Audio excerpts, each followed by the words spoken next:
Hello, friends. I'm Andrea Morris, and welcome to another episode of Spill the Wine, a podcast about wine. Yay! Where we get to enjoy wine with friends and also learn that you don't have to know a whole lot about it to enjoy it. But part of the journey of this podcast is actually teaching you about various things about wine as we go along and introducing you to some really great wineries in the Niagara region. And on this episode, we are visiting a really cool winery called Calamus. And I am here with Peter. Hi, Peter. How are you? I'm great. How are you? Fantastic. And you're the day. owner of the winery, correct? I am the owner of the winery, yes. Yeah. Now, one of the cool things about Calamus, you have this really great little location here, a little higher in elevation, and you guys have a telescope. We do. And when we purchased the winery back in 2018, it was a personal project of the former owner. And since we have purchased in 2018, as well as with the other events we host here, we've taken them to a next level. Since 2018, we host about 6 stargazing events a year. And we're very honored to have the Niagara Astronomy Society come in, who facilitates it. We do live music, and they've been sold out, every one of them, since 2018. And everybody knows me as the guy that does events at the winery. Everybody knows I came from a 32-year history of owning an event and catering company. And I'm okay with that because now we produce some fantastic wines. And 80% of the people that come to my winery may have never been here before. And they get to taste the wines. And I'm very proud, especially the wines we're going to be tasting today. 4 to 6 of them are claimed winners and awards. So I'm very proud of that. That's fantastic. And I've tried to come to some of those stargazing events and they're always sold out. But I know maybe I have an in now and I can make it to one. But I do know that when I have come here on the weekends, you're always incredibly busy with weddings and the like as well. We're very honored. I mean, I'm very lucky because my daughter, Michaela, is the one that hosts all the events here. And she has now taken it to a level that we never thought we were going to. This 2024, we've hosted just over 84 events here this year in the barn. And we're very happy. And that's only from May 1st till today, which is our last wedding was last Friday, which is the end of October. So it is condensed over 6 months. So the hardest thing with teaching my family is we do not take a day off from May 1st till October 31st. But we do play even harder from November the 1st till April the 30th. But it's a beautiful event space, and the barn is great. I've gone to one of your events there. There was a charcuterie event, and for 2027 actually. Yes, in 2027, we were one of the first wineries. We've done since we purchased it in 2018. We were one of the first wineries to serve beer on our patio. And then the next thing was our great winemaker, Kevin Patanatkin, owned his own brand, which is 2027. So we were proud and we fought against the AGCO to have 2 retail stores under one roof. And as you can see by my last name, I have a Dutch heritage. And after we were told no 3 times that it couldn't happen, I went to Toronto and I sat in the stoop. And 3 days later, I came back with approval to have the 2 wineries under one space. And has morphed into a new partnership with Niagara Crush, which is locally here. Because of our volume since 2018 has almost tripled that since when we have purchased it. We have now outgrown our current facility here. So we are happy with Kevin and a new partnership that he has with Niagara Crush. We'll be making a lot of our wines and processing a lot of our grapes now over at Niagara Crush, just due to the volume that we sell here. That's great. We're very happy. It's so nice to hear that growth story in this region. That's because I surround myself with 4 women. They do all the work and I take all the credit at the end of the night. Well, come on, Peter. You've got to name them now to give them some credit. Who are these women? We know your daughter, Michaela. My daughter, Michaela, and then we have Rosalie, who is the retail manager. Yes, so and she's my fantastic. Wife. That's and you there. We have and our biggest joke around here is we have 2 Karens that work there, but they're really good Karens that work in the retail store. Rounding off Michaela's team is also Lauren. So there's actually 6 women that are here that actually do, and they stand on their heads every day. As you mentioned, there's some days that we have a wedding here for 140. We have 20 group tours coming in, and we have a restaurant full of our patio overlooking Balls Falls with 120 people on it. I don't know how they do it. I will be the first one to admit that I'm the proud head groundskeeper on some days. I go in the vineyard and I start cutting grass with my headphones on, and these women amaze me every time I get off the lawnmower to what they just did that day. Oh, that's so cool. Yeah, women have the power. They do have the power. Around here, they rule everything. Now, is your winemaker from Calamus a woman, or is it Kevin? So it's Kevin. So I'm very proud. All of my wines that you have in front of you here, I feel, and one of my purposes when I purchased this winery in 2018, my background came from event and catering. So since my father started a company in 1971 called Festivities, Events and Catering, during that process, we opened up 6 local wineries as the event and catering consultant. They would be the Hansburgers of the world, the Hernders of the world. Sue Ann staff, we were there for 21 years. After doing that for so many years, my daughter was getting to the age where she grew up in the business. Thus, we came into making the final decision of, let's do this. And we purchased it in 2018. We sold the event and catering company 3 months before COVID. Wow. Thank you very much. And to this day, that company is still striving with over 150 employees now locally. So everybody knew me as Peter from the event and catering background, being involved with those wineries. So the one thing I've done with my wine is I believe that winemaking should be a partnership. Many wineries will hold their winemaker to acclaim. I'm very proud as the owner to say you have 6 wines in front of you. They're made from 3 different winemakers. Cool. Because I truly believe there's certain winemakers in the region that specialize in that certain wine. And if I want that wine to be made, I do not have to hang my hat on one of them. I'm proud to have multiple. So Kevin is our lead winemaker here.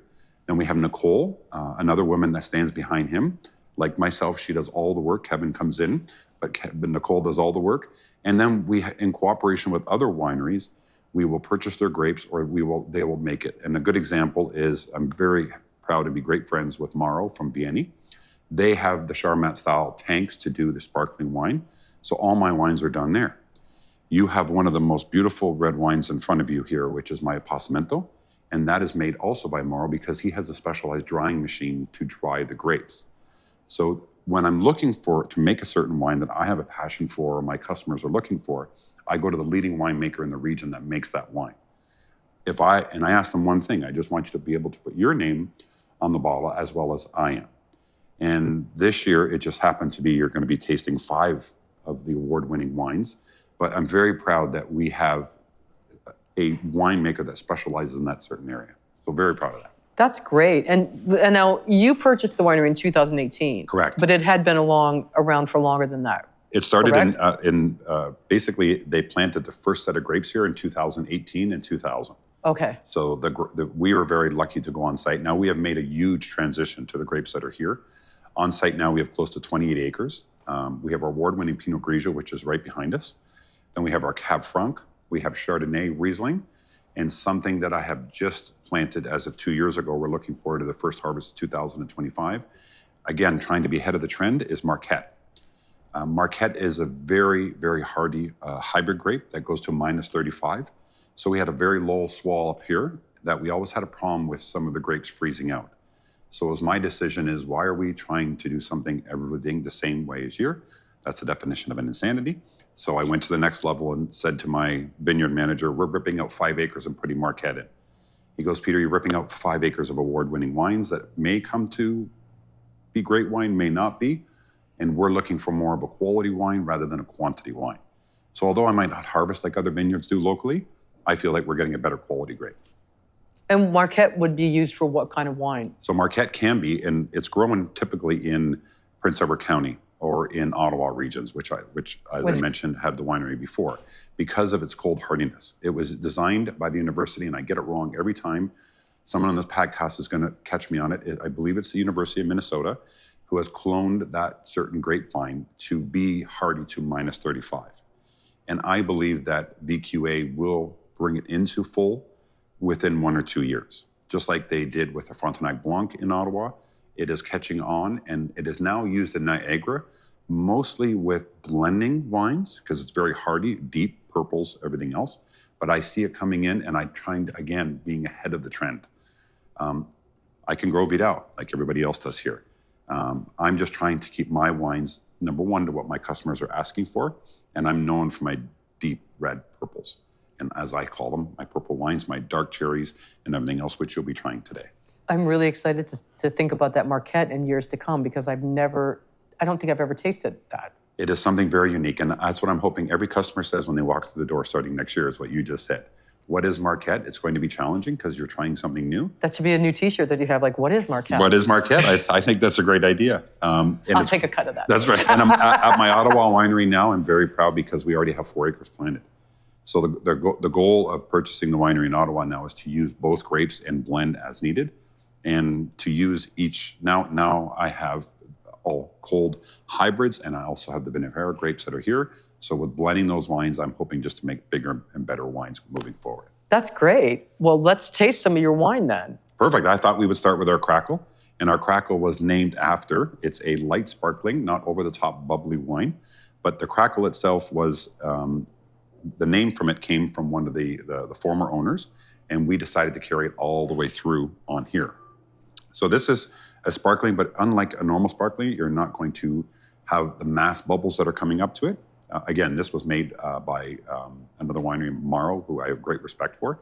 But when you're tasting it, cheers, by the way. Cheers. Cheers. I'm hoping you like it just as much as me. Flavors of apple, lemon, honey, and a touch of floral notes at the end. It does have I think it's got a very apple-y kind of nose. But it's a little it's sweet, but not overly sweet.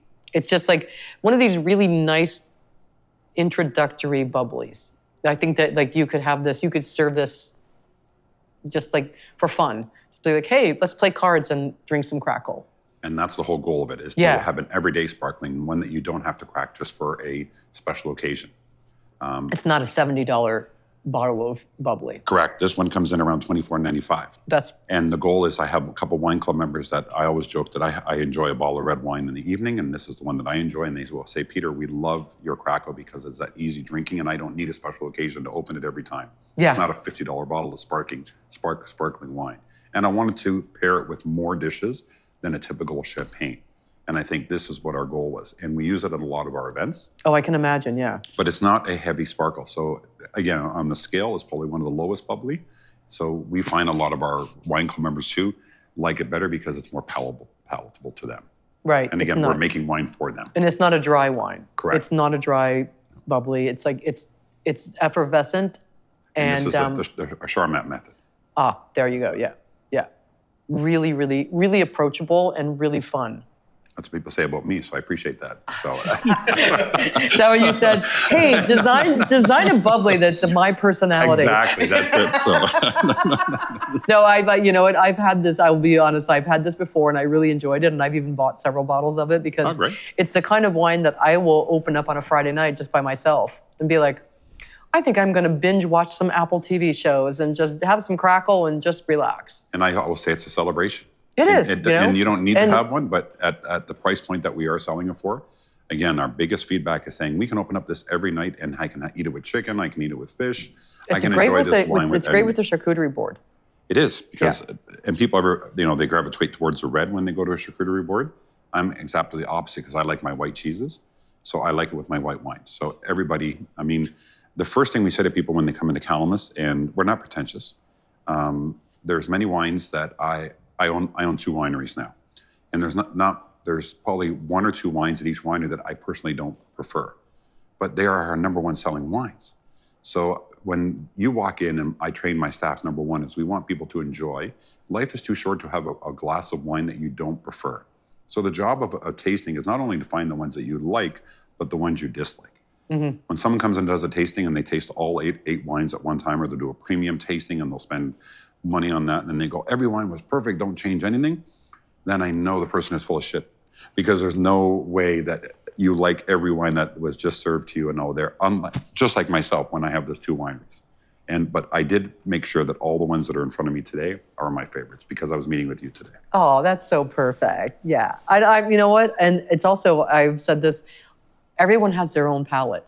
And what I like, you might not like. And I've gone to wine tastings with friends where I have liked every single wine and they've been like, I hated them all. And it's because we all have our own specific taste. And also, I find too that it changes as you get older as well. Because something that I liked maybe 5 years ago, I can't stand now. It's true. Same with many wines that I like. I used to like a medium, and now I can't go near a medium red wine or a light red wine. Everybody asks me why you don't make a Pinot Noir. I will never make a Pinot Noir because that is not a wine that I preferably like. And I've had it at many wineries before where, you know what, they were close to what I would like, but it's not one of my personal favorites. And that's one thing that everybody says, well, why don't you make this? And I see some wineries, they'll have 27 different wines on the shelf, and they're trying to cater to everybody. I cater to my market of my customers that come in every day and purchase wines. And my wine club is my focal point for what I'm going to be harvesting next year and what they're looking for. I use them as focus group all the time. Oh, that's great. And we're looking forward to coming up in December. We have our big party here. And at that party, I propose what I'm going to be bottling for the next year, and they get to vote on it. So it's really cool. And next year we've already sat down with the winemakers. We have chosen to bottle 6 out of barrel. They will decide which 3 out of those 6 we are going to actually be doing. Wow. So we get to have some fun with them at the same time. That's kind of cool. It's like, majority rules, right? Oh, and it's a democratic winery. It's a democratic winery, yes. And then they all go in the cellar and they start, when we get to the big bold reds, when we start talking about the whiskey barrels, they love that. And oh, yeah. We want to be interactive with them. And they are our core groups. I mean, they're the ones who sell out every one of our events for the last since 2018.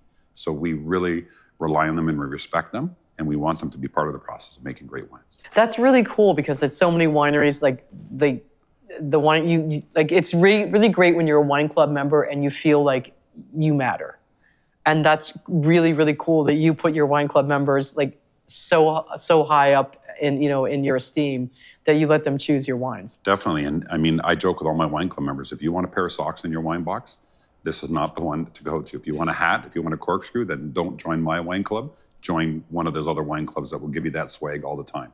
I'm giving you great wine, and I need your help to make the decisions. And they go overwhelming success. Not when I have someone come back and say, how come I don't get a pair of socks in my box? So this is our 2023 Pinot Grigio. 2024 was a very hard season here in Niagara. With the abundance of grapes that were here, not many of the wineries being able to produce here because of the growing. The Pinot Grigio in 2024 was the most phone calls that I received as a winery owner for the acres that I have here. All the other calls were, can you buy, can you buy, can you buy? This one, we got many calls on saying, we need this wine has to be in bottle.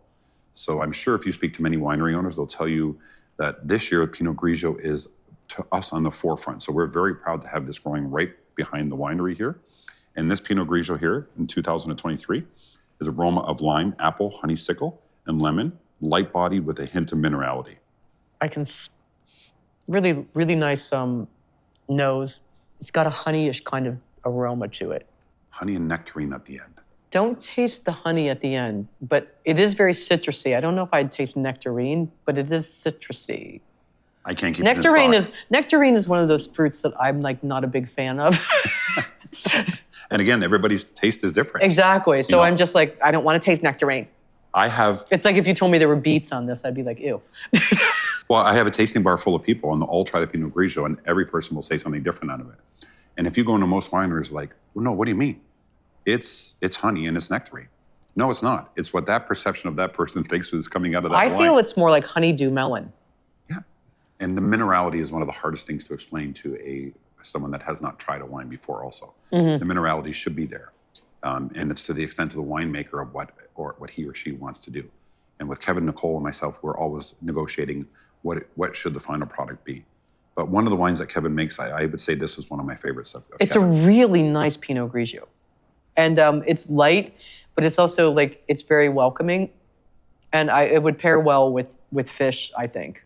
Definitely. Anything white fish, your chicken, your porks, anything else like that. Refreshing wine, that's how I would like to do it. And with, cooled on a hot summer afternoon, sitting out there on your patio, watching the stars. I'm a big, bold wine drinker. There's one that I will go to when I'm sitting on the deck in the summer, besides our rosé, is the Pinot Grigio, before I go to any of our other whites. Yeah. That excite me. Well, I mean, I would go to Crackle first, because I like a bubbly, and then I would go to Pinot Grigio. Well, I had one of my wine club members come up to me and almost with a tear in her eye at one of our events, she goes, Peter, I put a little bit of ice in your Pinot Grigio. I said, you got to do you. She goes, but yes, I'm not trying to water it down. She goes, I just like it better, and I'll even put it in the freezer sometimes. And again, we're not, you enjoy the wine like you would enjoy the wine. Yeah. I prefer to drink red wine than if it has to be decanter for half an hour. Some people can drink it right out, or put in the tap and drink it right out of the bottle. So everyone has their own personal things. And it's totally different for everyone. We did a podcast episode with Via Romana, and they chill their reds. I go to Italy. I've been to Italy 3 times now, and I've never had one that's not chilled. When I'm going to somebody's personal home, in a restaurant, they're still doing it traditional style. But if you're going to somebody's home, they're grabbing that wine that comes and it's served in a 1-liter container, and it's served by my friend in Italy, and it's chilled. And I look at him, and he knows right away what I'm going to say because I have 2 wineries. And he says, "Do you like?" And of course, I always, my biggest, when we first opened this winery, I lived in a cul-de-sac in Niagara Falls. We had 6 Italian families and us, 1 Dutch Canadian family. And I started bringing wine home, and they all made their own homemade wine. And my biggest success, everybody always asked me since opening this winery, all of a sudden I came home after the first harvest, and there's a Demijohn on my front porch. And next door to my friend Louis, "Hey, I have to make no more wine anymore. Your wine's good. I like it. Here's all my wine equipment." He dropped it off. The next year, the 2 other neighbors dropped it off. Now, I always tell my wife that it's because I give them the wine for free. But no, they don't. They enjoy it because they don't have to make it now. And to me, that's my biggest success is all these people made some great Italian reds, and now they're doing it, and now they're enjoying ours. So that's to me great. Is my personal success story. And how did you like their reds that they made? Some of them are absolutely horrible. That you could start my car with if I had to in the morning. But isn't that with anybody's homemade wine? And there's always great years and bad years. And I could tell you, there's some years we have some great and bad years. 2020 was one of the best years in Niagara winemaking history. And then you go to the next year, 2021, and all the reds look like a rosé. So they challenge, and when you make it at home, they have the opportunity to go and buy a juice in a bucket. Unlike here where you have the vineyards and we can try to do our best to get what we want off the vineyard before we pick them. So that's the difference. When I lived in Leslieville in Toronto, I lived next door to a Portuguese man who made his own wine, and he would always bring me like a big bottle, like a huge bottle. And that shit was so strong that I would drink a couple glasses with friends and just be knocked flat. Right like out, it all was the way like crazy strong, but it was actually quite tasty. So so you never know, right? Because he didn't have the LCBO there telling him what he could put it, like alcohol volume wise. So. No, he didn't. And that's when some of our wines we have to be careful because everything's regulated. So now we have another white to get to. So this is exciting. This is our Unoaked Chardonnay, and this is the 2023. And we're very proud of this wine because we also make a barrel kiss Chardonnay, which is something that we actually go through a process of giving it in a barrel. This one, we decided to do an Unoaked Chardonnay 2023, and we were quite proud that we entered in the first competition of this wine, and it went double gold right across Canada. Wow. Other competitions that's received bronze, and this is a wine that has now, this is one of the wines you wish where you made 10,000 cases of it, and we did not, so I wish we did. So your wine club members get it all? Is that what you're saying? Exactly. So, and that's it. And at that price point, it's still at $18.95. So it's something that, a double gold wine that you're trying to, I'd be the first one to put it up to $39.95 if I can. But this is a wine that I'm hoping that you enjoy and find that the same with my leading for this past year, 2023, this is the wine. Wow. It's amazing. Yeah. It's lemon, pear, what do you find? I'm getting citrus on it. Not so much pear, but I am getting that citrusy kind of thing. I'm getting more like, I kind of feel like a little bit of apricot. Medium-bodied, or do you think it's on the I think it's definitely medium-bodied. Definitely medium-bodied. Yeah, it's not a very light Chardonnay, but definitely medium-bodied, but really, really tasty. Like it's fruit-forward because I'm really tasting like the citrus on it. And we think that's why everybody enjoys it. As soon as you're trying it, it's that fruit-forward wine, refreshing. Mm-hmm. Again, everyday wine. Everybody knows about the ABCs of Chardonnay. And this one here debunks all the theory. And I'm very happy that both of the winemakers are arguing back and forth. But this came off the vineyard in 2023, which was a good year for our whites. And we're very proud of it. And we're looking forward to see what 2024 comes in. Well, this is really, really spectacular. But, it's funny. I was going to tell you before we started the podcast that I have been coming to Calamus for quite some time, and the quality of your wines has significantly improved. Great. Like, I would say in the past year, I've been really blown away by the wines I've tasted here. That's and fantastic. I think that's like really, really, it makes me really happy because it's like, I love to see my neighbors, like just like soaring. And I just think that like this Chardonnay is fantastic. Also, I love the Crackle, as you might have guessed, but And we'd love to be underrated because when we purchased it, we were underrated. There was this little winery called Calamus. And I remember the little story is I called my best friend in Niagara Falls, who owns one of the largest hotels. And he goes, I'm buying a winery in Calamus. He goes, where's that? In Prince Edward County. So we've had an uphill battle from 2018 to put it on the map. And I think the quality of the wines that we're doing and now all the accolades and, Rick last night, Rick Van Sickle, which you might know as a great wine writer here locally, he just opened up a 7-year-old bottle of wine, said it was one of his best. And most of, you'll see some of ours have the screw top on it. And it's now proven that the screw top is actually better than a cork. So it's going through those battles and training people to know what your wines and why you make your wines, that I think now they've come to that level. And I'm very proud of it.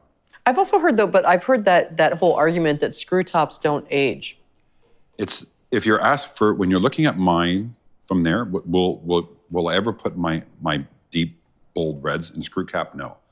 But under the analogy, it's like anything else. If you put 10 winemakers in a room and 10 wine review writers, they're going to argue on both sides when it comes to the cork and for the cap.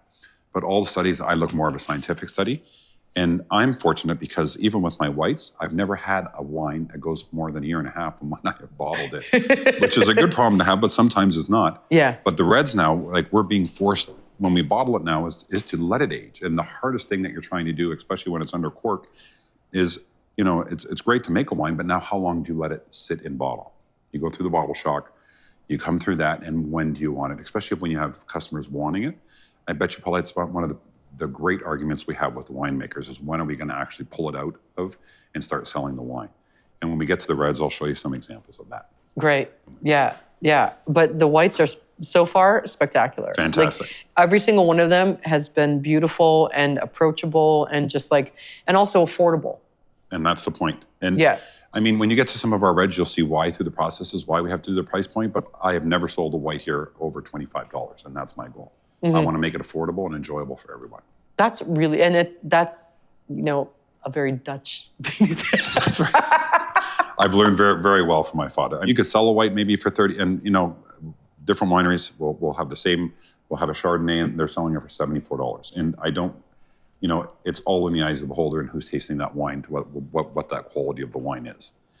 I know what it cost me to put it in a bottle. I'm happy to sell it here in my retail store. I want people to enjoy it and not walk out the door thinking that, what did I just pay for? And I think that's what makes our customers keep coming back and back every time. Well, it's one of the things I wanted to do with this podcast as well, is to explain that you don't have to spend a ton of money. Because a wine is expensive doesn't necessarily mean it's good.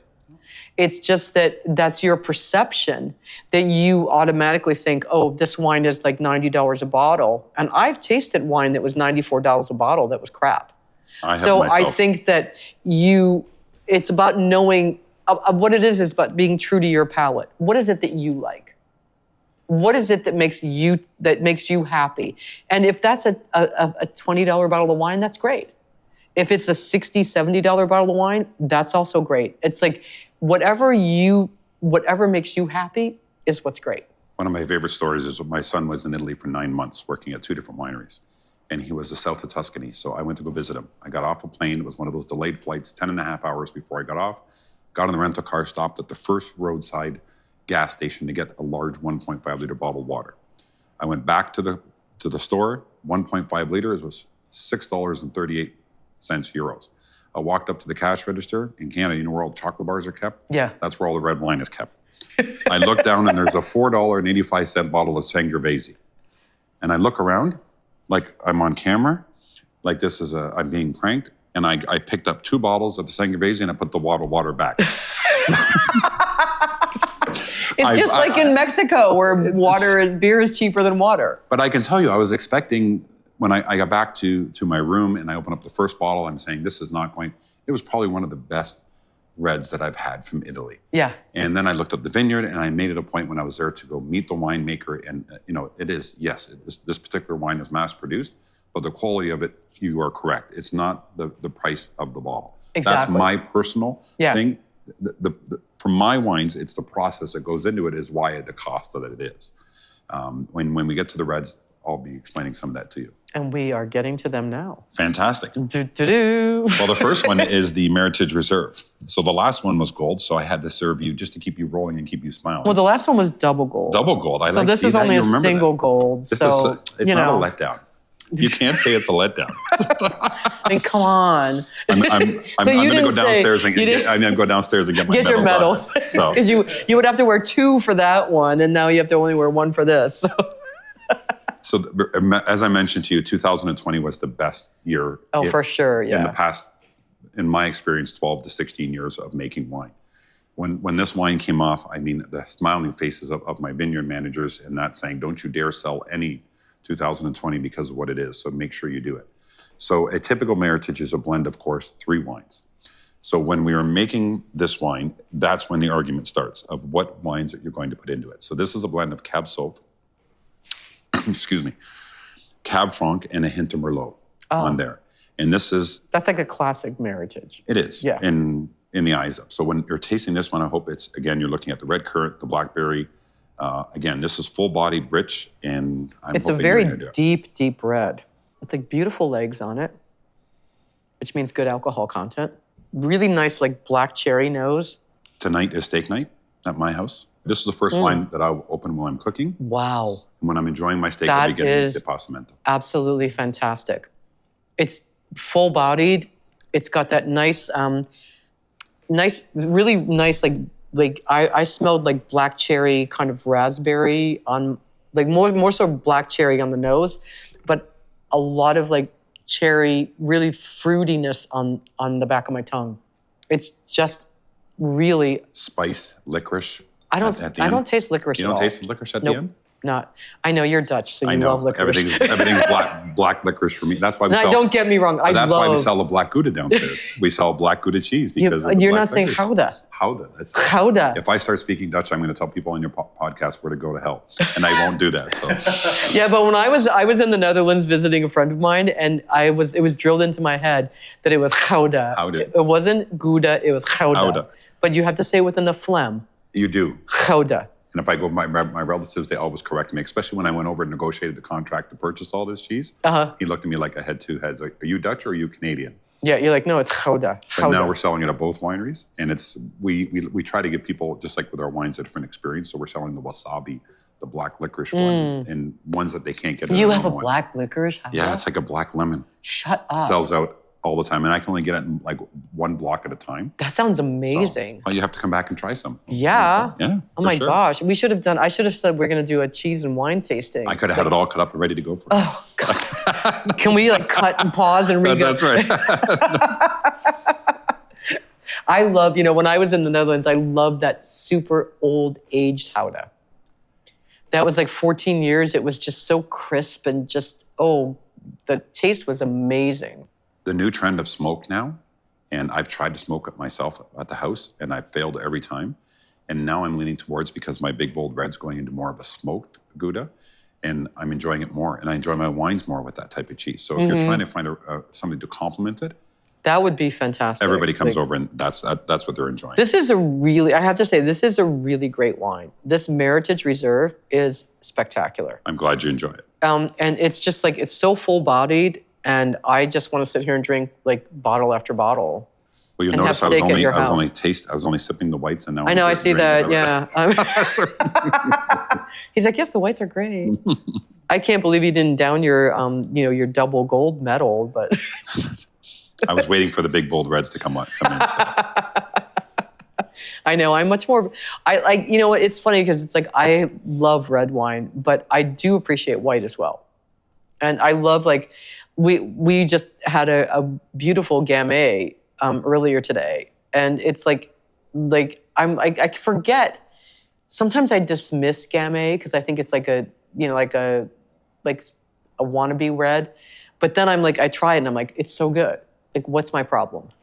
To try something different. I know, and that's to me that's what life's all about is trying something different. Yeah. When I go to Italy, every time I go to Italy, I'm trying to try wines that I've never, and it's great and it's hard to find wines that you've not had in your life before. Yeah. But that's one of my favorite things about visiting new wine regions or emerging wine regions. You go to Prince Edward County, you're tasting stuff that you might not even heard of before. Yeah, I know. Some of the hybrid different types. Yeah. But I'm one day our podcast will go to Prince Edward. Once we exhaust this region, then we'll move to Prince Edward County, and hopefully by that time we'll have sponsors and we'll people to pay for our travel. But it'll just be a matter of time. It will be because you know what? It'll be a matter of time. I think so. But this I have to say, I'm really impressed with your Meritage Reserve. I'm glad you enjoy it. I love it. I don't enjoy it. I love it. But now the next one is like the big, bold, hardest wine to make in the Niagara region by far. The Appassimento. The Because you've Appassimento. got to dry those grapes. Correct. If anybody doesn't know, that's our Moroni style, which just like our sparkling, we can't call it champagne. So Right. our Moroni style Appassimento wine here in Italy, where they're hanging the grapes on bamboo over the vineyards. In Canada, there's only now a few wineries that do have the specialized drying machine. Like any other trend, I believe in 4 to 5 years that every winery in Niagara will be making some type of an Appassimento style. I walked into a winery the other day, and they have decided that every one of their reds is going to be in the Appassimento style. Wow. Now, that's because of the price point, but the process that goes through to make this wine is that the wine definitely has to be babied all the way through. So when I So say it makes the price point a little higher. very much higher. Because no, I wouldn't say a little higher. It's a lot higher because there's so much more love and attention that goes into it. Well, I can tell you our average acre price for taking care of a grape that is going to be an Appassimento is 3 times the cost of what it would be if you were not making Appassimento. Wow. Because it cannot have any bruising. It cannot have, it has to be all hand-picked, where most of the wines we have here are machine picked. The Appassimento is the only one that has to be hand-picked. So the cost of this wine, and then the process of making the wine, that is why it is what at the price point of what it is. But as far as every other region too, you're looking at an Appassimento that you can buy locally now, whoever would have thought, for $34 up to $700 for exactly the same process. So these drying machines now are popping up at all the local wineries here, and some are specializing in it, which are doing very well. And again, this wine here was where I took it to another winery and I said, here's my grapes. And they turned me down the first year and said, no, we're not using those grapes. This is the way that you're going to give us these grapes. And by the way, no, this is how we're going to tell you how to make it.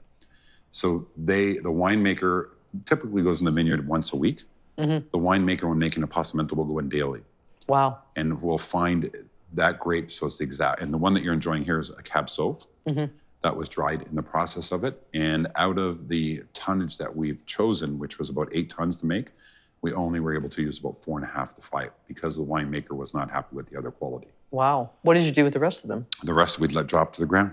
Because Really? it was the process of it. Wow. It was so you very didn't use them hand-picking. for another. We decided not to. And because we've already picked on that farm, and we have 3 farms. So we've already picked on that farm. And our goal was with our vineyard manager was, well, let's take them all off.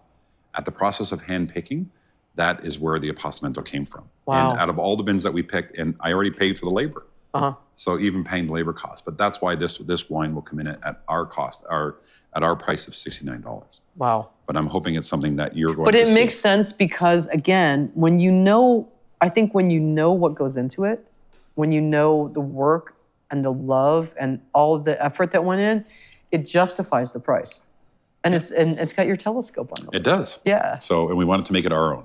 Yeah. So, and this came off our vineyards that were on Green Lane, that we're very proud of. Again, different when I say different, it's only 5 minutes away, but at the same time, It's totally on a different, and it's on a whole different appellation. Correct. Yeah. But cheers. Hopefully you enjoy it Cheers. as much as I do. Look at the legs on this baby. You know that that's fantastic right away. It's got a really deep, rich, I think like dark cherry nose. It's just Earthy, it full smells body. really. It smells really sweet on the nose. One of the few wines that I made that a lot of people make the comment of chocolate. They'll taste a chocolate undertone to it. Again, personal choice, but it is something. I think you're right. It's one of the first times I've actually tasted it, but yeah, very chocolatey on the back of my mouth, on the back of my tongue. But that is a special wine. And I don't normally like fruit with chocolate. Yeah. I'm But like, again, I'm very happy. That came from a year of 2020. that's really beautiful. Which had, one of the best growing seasons we had. So I'm very lucky. We have tried to make it in other years, and we have failed. So it's not something that you can plan on growing, I believe, mass produced. Some wineries try, but this is something that has to be, when it comes to hand picking, this is small batch. Oh, for sure. I mean, it's so rich. It's like drinking dessert. You know, like I can really taste like the chocolate and the cherries together, and it's just a really beautiful wine. Tonight, when I'm cooking my steak in about an hour from now, I'll turn the barbecue and the smoker on. I will drink my Meritage Reserve to open my palate. Then when I'm sitting down and enjoying my steak, I will open up this decanter for a minimum of an hour and enjoy this with my ribeye steak tonight. This is something special this is a steak night for me. Oh, for sure. And I'm letting you enjoy my steak night because now we're actually starting here. So that's it. So next time you're going to have to join me for the steak. I will definitely do that. Yes. Yeah, I would definitely do that. I smoke my ribeye and then I put it into God. on my grill. Peter, and I you're do killing garlic me. butter over top. So there we go. Oh, I'm like literally, I feel like my dog now going there. And I always do steak night midweek because midweek you're on the hump, right? And you need something to pick you up to get you through the last 2 days. And that's why we do steak night every Wednesday night. Wow. Well, now I know, I'll show up here Wednesday nights from now on. There Peter. you go. And look at, the weather tonight, we're so blessed. Guess who? Oh no, this is really, it's a beautiful wine. And worth every penny, I would say. Again, this one here, we had the pull. We pulled half of it and it's already in our cellar. And this is something, a wine, we're now 2020, we're only 2024. This wine will continue to open and age. I can't wait to taste this wine in 4 to 6 years from now. I think it's just going to develop and I think it's going to be a gorgeous wine moving forward. I think that in 4 to 6 years, it's going to be even more magnificent, but I couldn't keep that for 4 to 6 years in my house, so I'm just saying. We'll do steak night in 4 to 6 years. Here's to that. Cheers. I'm going to hold you to that, Peter, with some Gouda. Yeah, with the Gouda, that's right. Our final wine, and it's really exciting because it's a personal thing for me. And why it's personal to me is my father used to be a Scotch drinker. Oh, and so was mine. And I don't know if it's the Dutch in him, but he was also a red wine drinker with dinner, and then he went to Scotch for the rest of the evening. And on our trip, when I was probably 25 years ago, I had the honor of going down, and we all went to different wine regions. But when I was in California, I went to the pyramid known as Robert Mondavi. And I walked into the winery, and there was something called a double barrel wine. And I went up there and I paid my, whatever it was, $35 tasting fee at Robert Mondavi's. And I put this wine to my lips and I said, "What is this?" And she goes, "This is something, a process of calling a double barrel." So that day I was sold. It wasn't as popular as it was. I think Robert Mondavi was the only winery that was doing it back in the entire Napa Valley at that time. And I vowed to all the winery owners that I work with locally here is, "Why are you not making this?" And they all shone to me saying, "Peter, we're not going to take our wine and then put it in some type of barrel. It's crazy." So one of the first things that I did was when I purchased this winery was I said to my winemaker, "All that beautiful Cab Sauv we have, we're going to go down to Kentucky and we're going to figure out how we put this into a barrel and we're going to make this double barrel wine." And my 3 winemakers looked at me and said, "You're the craziest Dutchman. That Cab Sauv that you have in barrel has been aging for 2 to 3 years and it's some of the best Cab Sauv that we've ever had. And now you're going to put it into some whiskey barrel." I drove down to Kentucky. I grabbed 4 barrels, and it took 7 distilleries for them to empty it because I didn't want to buy a souvenir barrel. Which distilleries? You'd have to come over for steak night to find that out. But I promised them I wouldn't use their name. But when you go down to the cellar, you'll see it stamped on the side of the barrel. Okay. And anybody that goes down, that's one of the reasons why they want to go down. Okay. But it starts with a D, and I'll leave it at that. But to make that process of wine, I did not want a souvenir whiskey barrel. I needed someone to take out that in front of me and get wine into it in the next 24 hours. Because anybody that knows anything about whiskey is the secret between a great whiskey is the charring on the inside of the barrel. So I brought these 4 barrels back, which just had whiskey in it, driving up 7-8 hours. And of course, at the border, I was honest, saying that I was making my wife a coffee table. And I brought these first 4 over. And the winemaker, and I'm unloading him out of the car, and he's denying me. And then all of a sudden, the process began where I took 4 barrels at the first time. And I put it in these Kentucky whiskey barrels. And my passion was to name it after my father, which is William. My father was William. And so we named this, and we let it sit. And 4 months later, we started to argue. A good argue was, when are we going to put this wine into a bottle? How long should we age it for? We did all the research, we did everything else, and every winemaker, just like any chef, was telling us different times. When we went to go bottle the wine about 6 months later, we had 3 to 4 inches of chunks of wood coming out of the whiskey barrel. We went through a triple filtration process that probably drove my winemaker absolutely crazy. It came to a point where when we were making this wine, the first one came out in 2018, and this is a 2019 one that we're going to be trying today. It was something special, and it makes me think of my father every time that I enjoy it. And as far as when you're enjoying it, It is 2 years in French oak, and then it goes into 4 to 6 months into the whiskey barrel. And my wine club members on the first vintage actually helped me hand bottle it. And they were corking it. They were putting all the foil on top. After the first time, we figured out it's not a good thing to let them start drinking before they do that. So we figured that out very quickly. So no drinking allowed before we bottle this great wine. But I hope you enjoy it Oh my gosh. as I You know what? So. You can smell the whiskey on the nose of that. And on the palate, it's something special because it's not overwhelming. You can really smell the whiskey on the nose. I'm letting Lukas, my producer, have a scent of that before I even taste it. Again, you can you? And what you're tasting is the actual the char on that Kentucky. Oh my God! And it is a wine that is something that's a whiskey wine. I gotta try it. That's fantastic. That is a special wine, and even if you're not a fav of whiskey, that is a wine that it truly blends. And the secret is. Well, you know what? Here's to your dad and my dad. Well, I cheers. I appreciate it. I wouldn't be nothing if it wasn't for my father. Same here. And that's the reason why the waterfall is named after him. My father and my mother, they were the true kings of hospitality. They had their door open forever. We had all the parties at our house growing up. I let my kids to do it. As far as hospitality, whenever I think of him, that's what I'm thinking of, is how the king of hospitality brought us to where we are today. This is absolutely beautiful. I am in love with this wine. It's so good. It is something unique, and it's so unique. It's like, oh my God, that you can taste the whiskey in it, but it's not overpowering. It's just like so complimentary to the red. It's like it's absolutely stunning. And at $49.95, it's a process that's very difficult, especially with the filtration. And I could drink this forever because it would be like I feel like my dad would be with me. Yeah, and you can see the legs on that wine. Oh my God, the legs are fantastic. Beautiful. It's like, I think I actually prefer this to the Appassimento. And that's great. I think for sentimental reasons. Maybe that's right. But it's also like I'm a whiskey drinker. That's because you're still thinking about the Gouda. So Gouda. the Gouda. That's right. I'm trying to keep it great for all the podcast listeners. That's right. Because now this is going to be all over Apple. This is going to be like the #1 within 2 or 3 years. I know, right? It's going to be like, you know what? Everyone's going to be going like, they're going to be coming to your door, knocking down, going like, hey, I want to try that Gouda with the licorice one. And you'll be like, shit, we're out of it. We're out of it. What are we doing?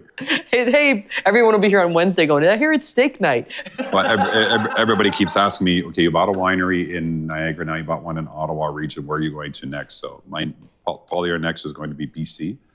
No, go to Prince Edward County. Well, it is close to Prince Edward County for us, but it's something that, evolving. To me, it's the wine. If I still have that passion for wine in 3 to 4 years, but I am ready now. I'm only 53. I wanted to retire when I was 50 when we sold the catering company. But I'm very proud that both my kids have the work ethic of working 90 hours a week, and they have turned these 2 wineries into what they are now. And if they can do that, it's going to be their desire if they're going to be opening a next one in British Columbia, be it in Italy, be it in Australia, but I will support them wherever they like to go. But if they put the work ethic they put into these 2, nothing's stopping them from having 12 wineries within 10 years from now. Well, there you go. Cheers to that. Cheers. That's fantastic. This is a really beautiful wine. Like, it's rare. Like I've tasted many whiskey barreled wines, but this is the first one that I've ever tasted that actually I could taste the whiskey. It's just so prevalent, but it's not overpowering. It's just a really nice compliment to the wine with that. I like really love this. And again, in the bottle, what I look forward to seeing that wine in 2 to 4 years from now. From what it is now to what it's going to be in 2 to 4 years, my hardest thing is this is sold out except for what we have in cellar. So every year, our wine club members will come to us in December. We have one pickup party, and we allow them to buy a limited number of back vintages. This is the one every year.